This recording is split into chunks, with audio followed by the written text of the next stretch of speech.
뺑덕야담, 방문해 주셔서 무척이나 감사합니다. 그럼 오늘의 이야기 시작하겠습니다. 옛날 어느 마을에 옥화라는 여종이 살고 있었다. 외건오비인 옥화는 아프신 어머니를 대신해 납세금을 맞추기 위해 열심히 일을 했다. 눈이 내리던 어느 겨울밤, 이날도 옥화는 일을 마치고 집으로 돌아가는 길이었다. 마을 어귀를 지날 때쯤 커다란 나무 아래에 평소에는 본 적이 없었던 검은 형체 하나가 옥화의 눈에 들어왔다. 옥화는 발길을 돌려 그 형체가 있는 쪽으로 다가가 조심스레 살펴보았다. 그 형체는 사람의 모습을 하고 있었다. 아이고야, 이게 무슨 일이야? 또래의 젊은 사내가 창백한 얼굴로 눈밭에 쓰러져 있었던 것이었다. 이보시오, 정신 좀 차려보시오. 소리도 질러보고 몸을 흔들어도 보았지만 사내는 깨어날 기미가 없었다. 옥화는 도움을 청하려 주위를 둘러보았다. 하지만 사방은 적막하기만 했고 사람의 그림자조차 보이지 않았다. 의원을 모셔와야 할 것 같은데. 하지만 그 사이에 이 사내가 숨이라도 멎으면 어째? 옥화는 잠시 생각하는 듯 하더니 그 사내를 힘겹게 등에 업었다. 한 걸음 한 걸음 내디딜 때마다 무릎이 휘청거렸지만 옥화는 안간힘을 다해 버티며 마을 어귀에 자리한 의원대까지 발걸음을 옮겼다. 의원님, 문 좀 열어주세요. 사람이 죽어가고 있어요. 바람 소리에 묻힐까 옥화는 있는 힘껏 외쳤다. 잠시 후 문이 삐걱 소리를 내며 열렸다. 이 밤중에 웬 소란이냐? 의원은 짜증내며 문을 열다가 옥화 등에 엎여있는 사내를 발견하고는 깜짝 놀라며 말했다. 아니 넌 옥화 아니냐? 우선 들어오거라. 옥화는 방으로 들어가 사내를 자리에 눕혔다. 니네 집 식구는 아닌데 이 사내는 어디서 발견한 것이야? 마을 어귀에 있는 큰 나무 아래서요. 네가 그 작은 체구로 이 사내를 여기까지 업고 온 것이야. 다른 방법이 없었어요. 의원님을 모시러 다녀오기 전에 이 사람이 숨이라도 멎을까봐 걱정이 됐었거든요. 그래서 이 사내를 너 혼자 여기까지 업고 온 것이야. 옥화가 힘이 아주 장사구나. 의원은 옥화에게 웃어주고는 사내의 맥을 짚고 호흡을 살폈다. 심한 한기가 들긴 했지만 며칠 몸조리하면 일어날 수 있을 게야. 다행히 오래 쓰러져 있지는 않았던 모양이다. 옥화는 가만히 사내를 바라보았다. 남루한 옷차림과는 달리 사내의 얼굴은 고왔고 손에는 거친 흔적 하나 없었다. 밤이 제법 깊었으니 너는 이만 돌아가는 게 좋겠구나. 옥화는 알겠다고 말하고 품 안에서 오늘 받은 품삯을 꺼내 의원에게 건넸다. 의원님, 오늘 받은 품삯입니다. 제가 가진 것이 이것뿐이네요. 이 사내가 농가의 자식은 아닌 듯하구나. 일어나면 값을 받을 테니 그냥 넣어두거라. 의원님 아니에요. 행색을 보니 무슨 사정이 있는 것 같기는 하네요. 하지만 이 사내가 의원님께 값을 치르지 못하면 어찌합니까? 사내가 일어나 값을 치르면 그때 돈을 받으시고 제 돈은 다음에 돌려주시어요. 저 때문에 손해를 끼치게 할 수는 없잖아요. 그럼 오늘은 그냥 받아두마. 옥화는 의원에게 인사를 하고 서둘러 집으로 돌아갔다. 다음 날 아침 옥화는 어머니의 밥을 챙겨드리고 서둘러 의원 댁으로 향했다. 의원님, 사내는 어찌 되었습니까? 아직 눈을 뜨지는 않았다. 기력이 쇠하여 그런 것이니 한숨 푹 자고 나면 괜찮아질 게야. 제가 잠시 들어가 봐도 되겠습니까? 그렇게 하려무나. 옥화는 방으로 들어가 자리에 누워있는 사내를 바라보았다. 사내는 열이 오르는지 얼굴이 붉게 상기되어 있었다.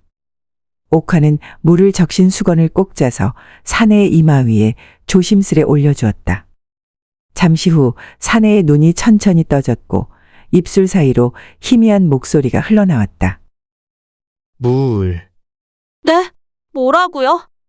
물. 물이요? 제가 금방 가져올 테니 잠시만 기다리세요.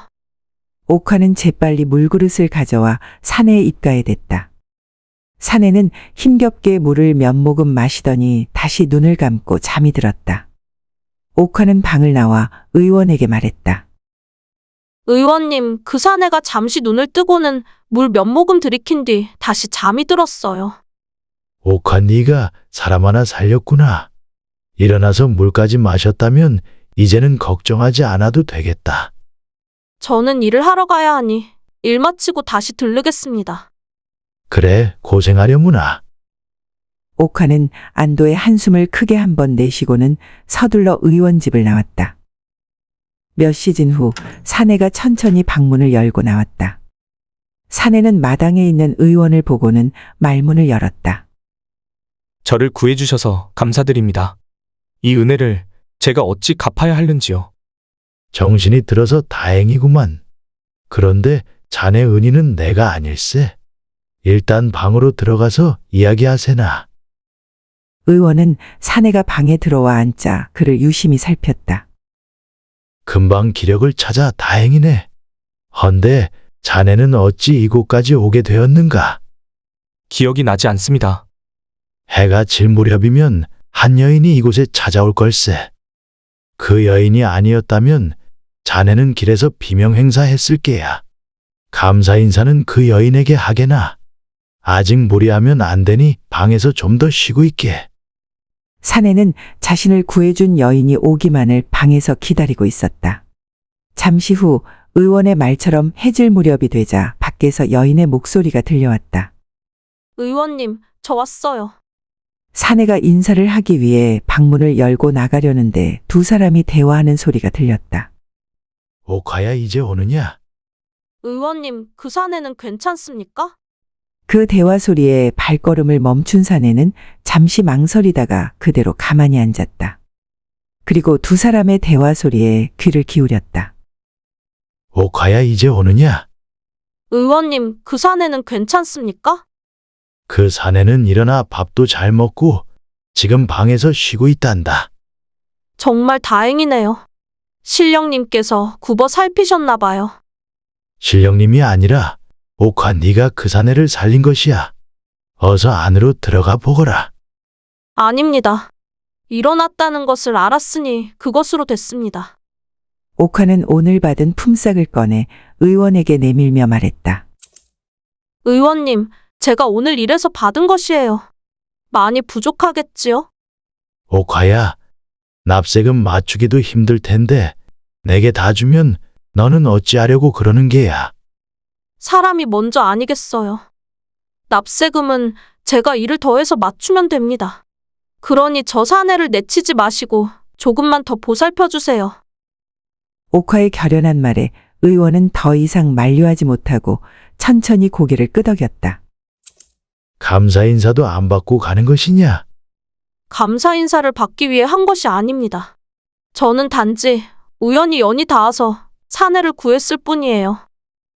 옥화는 서둘러 의원 집을 나왔다. 한편 두 사람의 대화를 가만히 방 안에서 듣고 있던 사내는 속으로 생각했다. 저리도 고운 심성을 가진 여인이 있다니. 의원은 방으로 들어와 사내에게 말을 걸었다. 자네는 어디서 왔는가? 의원의 물음에 사내는 우물쭈물 망설였다. 대답을 못하는군. 그렇다면 자네는 내일 일찍 이곳을 떠나주게. 옥화가 자네를 보살펴달라 부탁은 했지만 자신이 누구인지조차 말하지 않는 사람을 계속 돌봐줄 수는 없네. 그 여인의 이름이 옥하였군요. 자네, 우리 대화를 엿들었는가? 감사 인사를 하기 위해 방을 나가려 했습니다. 그런데 두 분의 대화 소리가 들려 나갈 시기를 보고 있었습니다. 그러다 의도치 않게 두 분의 대화를 듣게 되었네요. 숨길 일도 아니니 자네가 들어도 상관은 없네. 안 그래도 내가 말을 하려 했다네.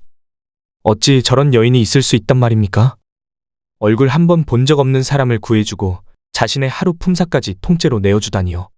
저는 저렇게 선의를 베푸는 사람이 있다는 걸 들어본 적도 없네요. 그렇지. 자기 입에 풀칠하기도 힘든 이가 모르는 이에게 손을 내미는 것이 쉬운 일은 아니지. 판주는 잠시 생각을 하더니 마음을 굳힌 듯 입을 열었다. 의원님, 제 이름은 판주라고 합니다. 저는 지금 아무것도 가진 것이 없네요. 가지고 있던 돈과 물건을 산에서 산적들에게 전부 다 빼앗겼습니다. 그래서 몸 여기저기 작은 상처들이 있었던 거구만. 그럼 자네 집으로 돌아가서 나중에 이곳으로 와 의원 값을 치러주게. 내가 그 돈을 받아서 옥화에게 전해주겠네. 의원님, 저는 돌아갈 집도 가족도 없습니다. 자네 얼굴과 손을 보면 그리 어렵게 자란 것 같지는 않은데 무슨 소리인가? 저는 양반가의 서출입니다. 아버님께서 절 낳으시다 돌아가신 어머니를 진심으로 아끼셨기에 저를 부족함 없이 키워주셨습니다. 하지만 몇 달 전 아버님께서 돌아가시자 큰마님께서 돈 몇 푼 쥐어주고 저를 내치셨습니다. 고하나 다름이 없네 그려. 자네 사정도 딱하게 되었구먼. 의원님, 제가 이곳에서 할 수 있는 일이 있다면 뭐든 하겠습니다. 허드렛 일이라도 해서 어떻게든 밥값은 할 테니 부디 내치지 말아주세요. 판주의 사정을 들은 의원은 잠시 생각을 하는 듯 하더니 이내 입을 열었다. 자네 글은 다 아는가? 예, 수학에서 대학까지는 배움이 있었습니다. 그렇다면 당분간 여기 머물러도 좋네. 다만 내 일을 조금 도와주어야 할 걸세. 의원의 말에 판주는 깊이 고개를 숙이며 말했다. 은혜는 갚겠습니다. 감사합니다.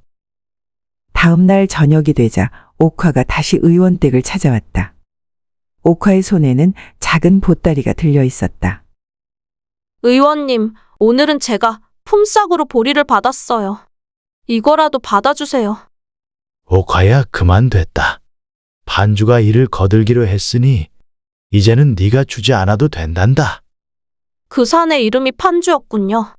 일을 할 수 있을 정도로 호전됐다니 다행입니다. 그런데 그 사내가 이곳에서 지내게 된 것입니까? 두 사람이 대화를 나누고 있을 때 방에서 나온 판주가 옥화에게 넙죽 엎드려 절을 했다. 왜 이러시는 겁니까? 어서 일어나세요. 목숨을 구해주신 분께 감사한 마음을 이렇게밖에 전할 수 없으니 죄송할 뿐이네요. 아닙니다. 저는 한 것이 없어요. 감사 인사는 의원님께 하시는 것이 맞습니다. 무슨 소리를 하는 게야? 네가 판주를 업고서 이곳까지 왔지 않으냐? 옥화 네가 아니었다면 아마 판주는 길에서 세상을 떠났을 게야. 그러니 옥화 네가 감사를 받는 것이 마땅한 것이다.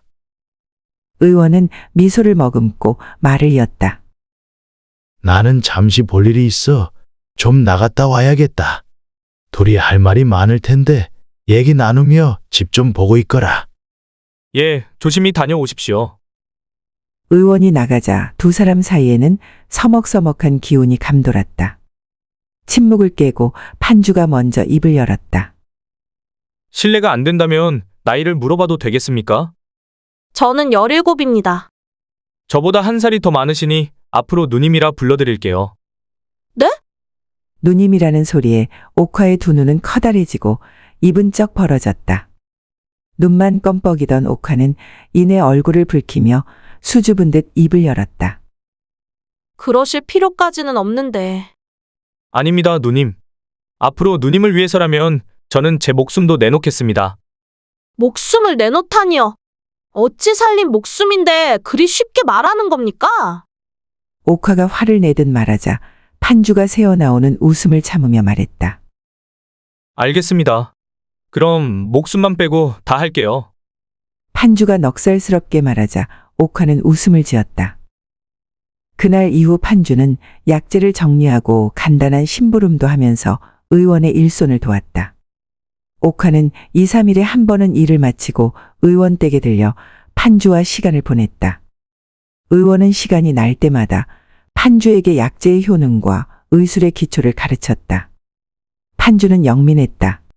한 번 보고 들은 것은 좀처럼 잊지 않았고 손재주 또한 좋았다. 그렇게 어느덧 한 달이라는 시간이 흘렀다. 의원이 판주를 약재 창고로 부르더니 조용히 입을 열었다. 판주야, 이 약재들을 성분별로 분류해 보거라. 판주는 그동안 의원 곁에서 보고 배운 것을 떠올리며 조금의 망설임도 없이 약재들을 분류하기 시작했다. 그 모습을 지켜보던 의원은 약재 분류가 끝나자 판주에게 돈을 주며 말했다. 그래, 잘했다. 이건 네 품삯이니 바꿔라. 앞으로 네 실력이 좋아지면 더 많이 받을 수 있을 게야. 이 돈은 받을 수 없습니다. 아직 저를 치료해 주신 값도 치르지 못하지 않았습니까? 치료비는 이미 옥화가 다 치루었다. 그러니 네가 일한 만큼 값을 주는 게 맞는 것이야. 그리고 내가 보기에는 이 돈이 너에게 꼭 필요할 것 같구나. 어디에 써야 할지는 네가 잘 생각해 보거라. 의원이 미소를 보이며 말하자 판주는 의원의 속내를 알았다는 듯 고개를 숙이며 대답했다. 알겠습니다. 그럼 감사히 받겠습니다. 판주는 의원이 건네준 돈을 받고 장터로 향했다. 그리고 옥화에게 어울릴 만한 댕기를 하나 사서는 마을 어귀에 서서 옥화가 오기만을 기다렸다. 해가 산마루에 숨을 무렵 저 멀리서 옥화의 모습이 보였다. 옥화 누님, 오늘은 좀 늦으셨네요. 판주야, 왜 여기 나와 있어? 혹시 나를 기다리고 있었던 거야? 판주가 수줍은 듯 손에 쥐고 있던 댕기를 옥화에게 내밀었다. 어머, 너무 예쁜 댕기다. 이거 나 주는 거야? 판주는 아무 말 없이 고개를 끄덕였다. 너무 고마워. 하지만 다음부터는 나 때문에 돈 쓰지 마. 너도 한 푼 두 푼 모아서 앞날을 도모해야지. 누님도 참 어지간하네요. 의원님께 처음으로 받은 품삯으로 산 건데 그냥 좋다고 해주시면 안 돼요? 너도 이제는 제법 사람 몫을 하게 되었구나. 이제 더는 걱정하지 않아도 되겠어. 무슨 말이에요? 계속 제 걱정을 해주셔야지요. 전 아직 제대로 하는 것이 없는걸요. 그래, 이 누님이 계속 네 걱정을 해줄게. 그러니 의원님께 패기치지 말고 더 열심히 해야 한다. 예, 누님. 제가 일도 열심히 하고 의원님께 의술도 배워 꼭 누님을 행복하게 해줄게요. 그때까지 조금만 기다려주세요. 알았으니 어서 돌아가 보렴. 나도 빨리 집으로 돌아가야 해. 알겠어요. 판주는 손을 크게 흔들며 집으로 향했다. 멀어져가는 판주를 보며 옥화는 생각했다. 판주는 정말 좋은 사람이야. 판주 덕분에 이리 웃을 날이 많으니 말이야. 옥화는 환하게 웃으며 집으로 돌아갔다. 판주를 만난 이후부터 옥화의 얼굴은 항상 환하게 빛났다. 처음에는 그저 스쳐 지나가는 인연이라 생각했다. 하지만 시간이 흐를수록 옥화의 마음속에는 판주를 떠올리는 날들이 점점 많아지고 있었다.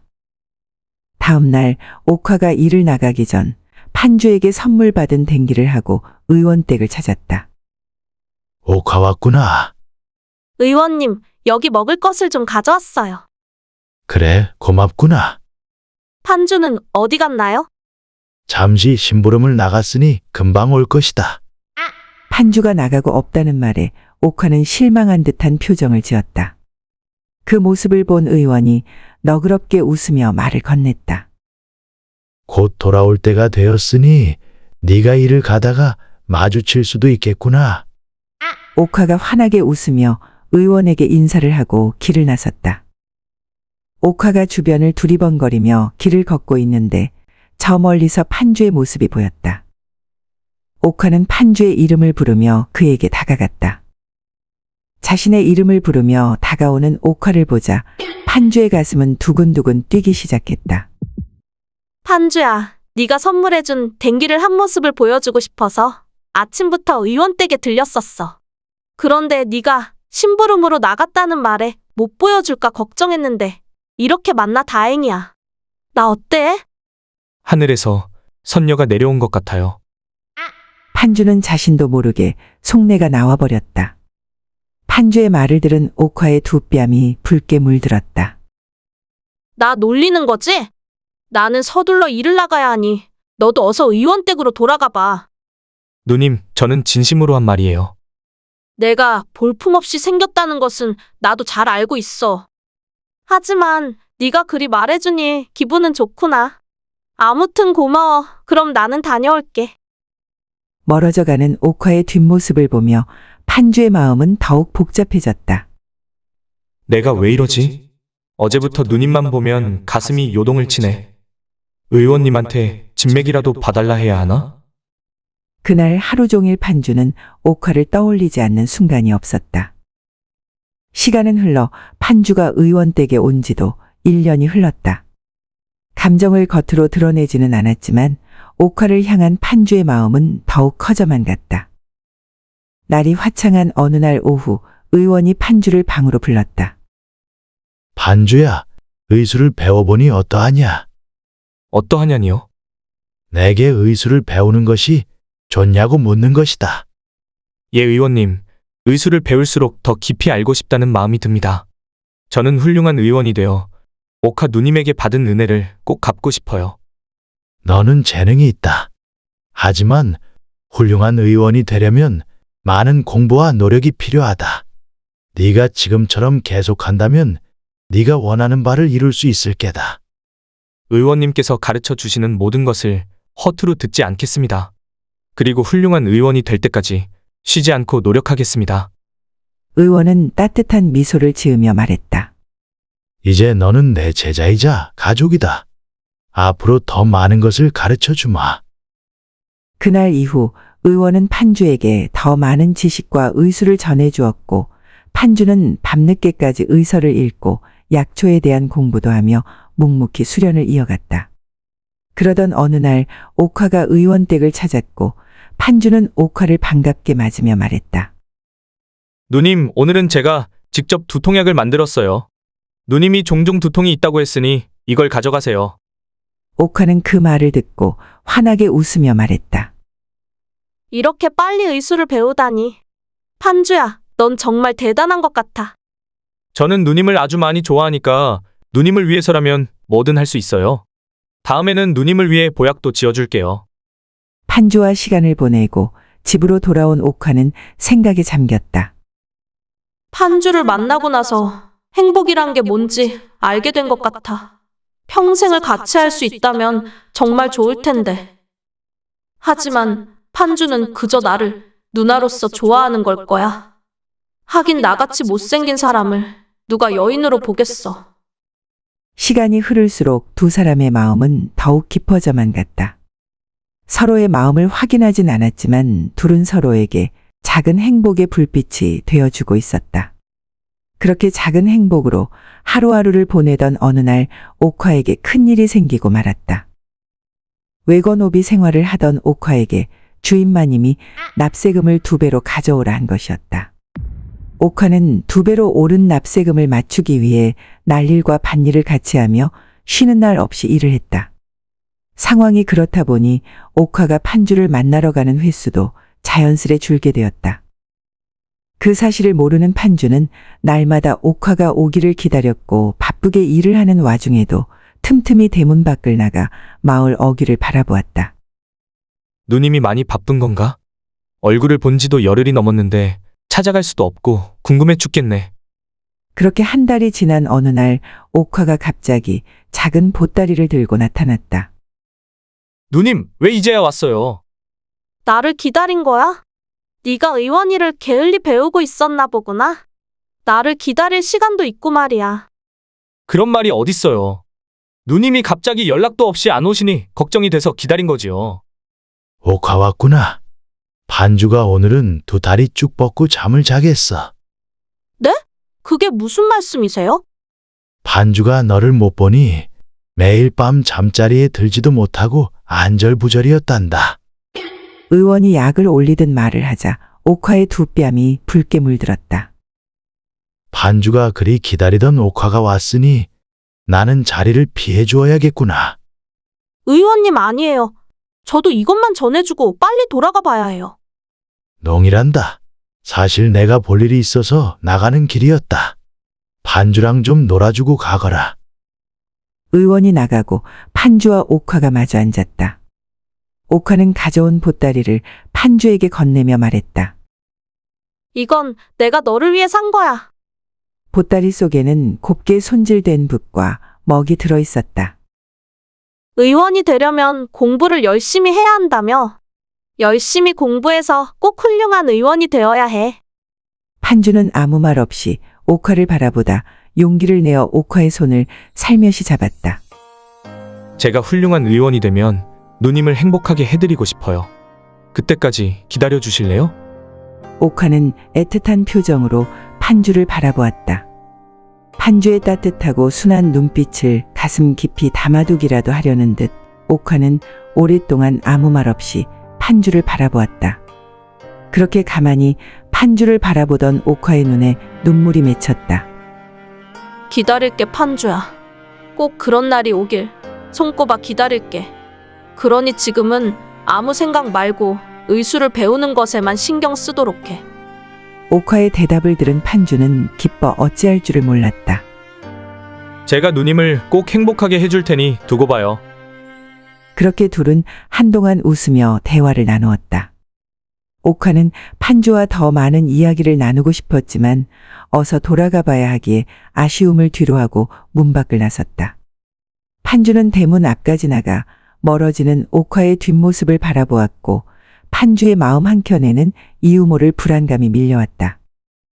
내가 지금 이 행복이 끝날까봐 불안해서 그러는 건가?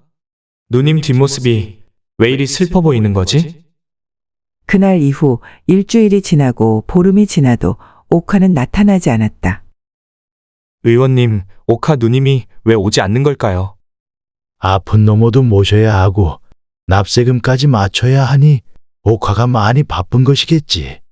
그동안은 철부지 너 때문에 시간을 내준 거란다. 그런 이유라면 다행인데 저는 왜 이렇게 불안한 마음이 드는지 모르겠네요. 그럼 이 약재를 가지고 옥환의 집에 다녀올 테냐? 옥환의 어머니 기침약이 떨어졌을 텐데 옥화가 받으러 오질 않는구나. 네가 전해주고 옥화도 보고 오도록 하거라. 판주는 기쁜 목소리로 다녀오겠다고 대답하고는 길을 나섰다. 잠시 후 판주가 낡은 옥화의 집에 도착해 문 앞에서 조심스레 사람을 불렀다. 아무도 안 계십니까? 누구시오? 의원 댁에서 기침약을 전해드리러 왔어요. 그러시군요. 어서 들어오세요. 판수가 방으로 들어가 보니 자리에서 간신히 몸을 일으켜 앉아있는 옥화의 어머니가 있었다. 안녕하세요. 의원 댁에서 일하는 판주라고 합니다. 자네가 그 판주라는 사내구먼. 저를 아세요? 혹시 옥화 누님이 어머님께 제 이야기를 한 건가요? 판주는 다소 들뜬 마음으로 옥화 어머니에게 물었다. 자네 이야기라면 옥화가 입에 침이 마르도록 말을 했었다네. 옥화의 어머니는 눈물을 흘리기 시작했다. 판주는 눈물을 보이는 옥화의 어머니를 보고 뭔가 잘못됐다는 것을 직감했다. 혹시 누님에게 무슨 일이라도 생겼나요? 옥화는 이제 이곳에 없다네. 그게 무슨 말씀이세요? 누님이 이곳에 없다니요. 옥화는 이 못난 어미를 살리려고 자진해서 기생집에 팔려갔다네. 판주는 너무 놀라 아무 말도 할 수가 없었다. 옥화의 어머니는 서신을 꺼내 판주에게 건네며 말했다. 옥화가 언젠가 자네가 찾아오면 전해주라고 한 것이네. 까막눈인 옥화가 자네를 만나고 나서부터 자네를 놀래켜주겠다며 글 공부를 했었네. 글을 배운 것을 이리 쓰게 될 줄은 자기도 몰랐겠지. 옥화의 어머니는 눈물이 계속 흘러 더 이상 말을 잇지 못했다. 서신을 건네받은 판주는 옥화의 어머니에게 약을 건네고 돌아왔다. 방에 돌아온 판주는 떨리는 손으로 서신을 읽기 시작했다. 판주, 네가 이 서신을 읽을 때면 나는 떠나고 없을 거야. 나는 내가 원해서 이곳을 떠난 것이니 걱정하지 않았으면 좋겠어. 네가 나를 기억할 수 있는 선물을 건네고 싶었는데 내가 가진 것으로 살 수 있는 것은 그것뿐이더라. 좋은 물건은 아니지만 그 붓으로 글을 쓸 때마다 나를 떠올려 주겠니? 나와 함께 행복해지고 싶다는 그 말을 들은 것만으로도 나는 충분히 행복했어. 인사도 못하고 떠나는 날 용서해줘. 내게 떠난다는 말은 차마 할 수가 없었어. 어디서든 네가 훌륭한 의원이 되길 빌게. 너와 함께 한 시간이 내게는 가장 행복한 시간이었어. 부디 나를 잊지 말아줘. 옥화의 서신을 읽은 판주는 밤새 눈물을 흘렸다. 다음 날 날이 밝았는데도 판주가 방에서 나오지 않자 의원이 방으로 들어갔다. 너 지금 뭐 하는 게냐? 해가 중천에 떠 있는데 왜 이러고 있는 게야? 판주는 아무런 대답도 하지 않고 누워 있었다. 의원은 이상한 낌새를 눈치채고는 방바닥에 놓여 있는 옥화의 서신을 훑어보더니 조용히 방을 나갔다. 한 시즌 후 의원이 나갔다 돌아와서는 조용히 밥상을 차려 판주의 방에 가지고 들어갔다.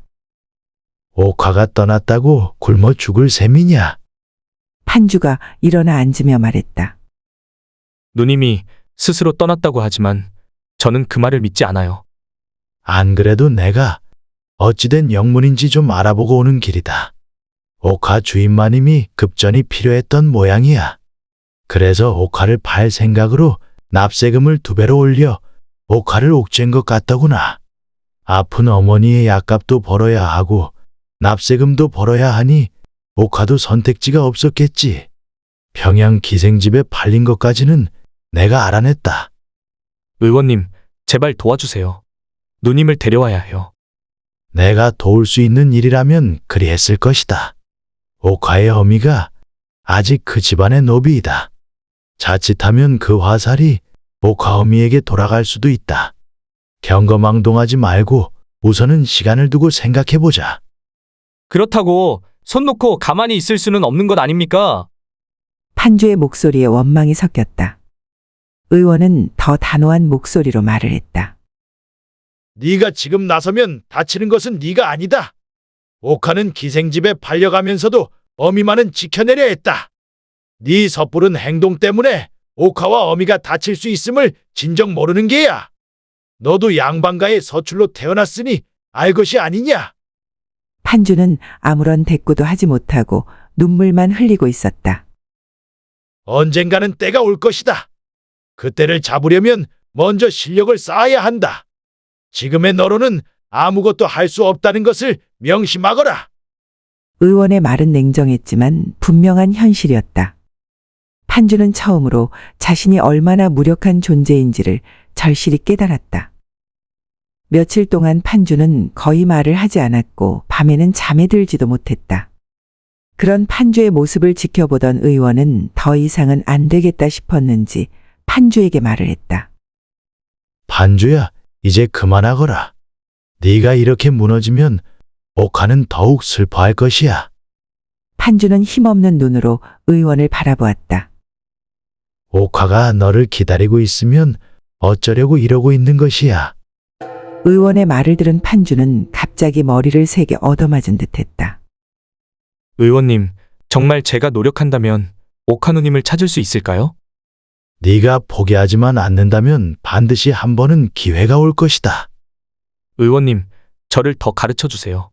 저는 꼭 최고의 의원이 되어야겠습니다. 그날부터 판주의 삶은 다시 바뀌었다. 낮에는 의원을 따라 실전 경험을 쌓았고 밤에는 늦게까지 의서 공부를 했다. 세월은 빠르게 흘러갔다. 의원의 가르침 아래 판주는 점점 더 뛰어난 의원으로 성장했다. 그의 이름은 마을을 넘어 한양과 평양까지 퍼졌고 천재 의원이라 불리며 그가 지은 약은 어떤 병도 낫게 한다는 소문까지 돌았다.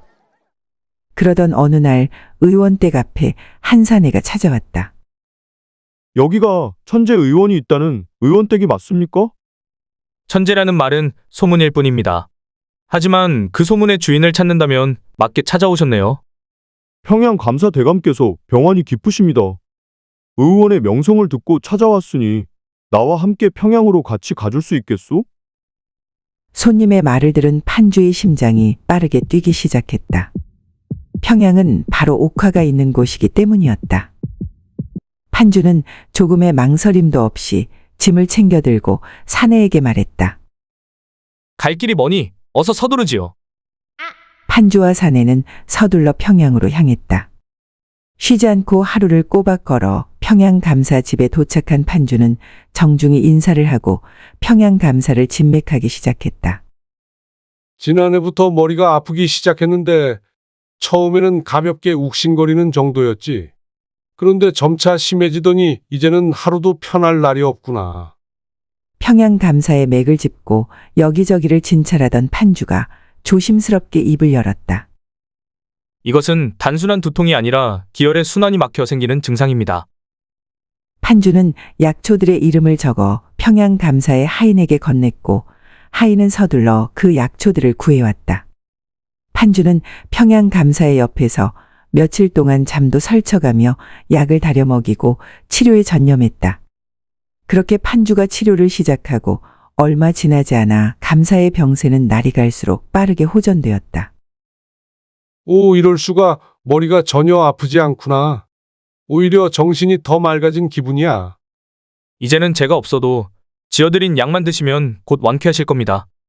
자네의 의술은 정말 놀랍구만.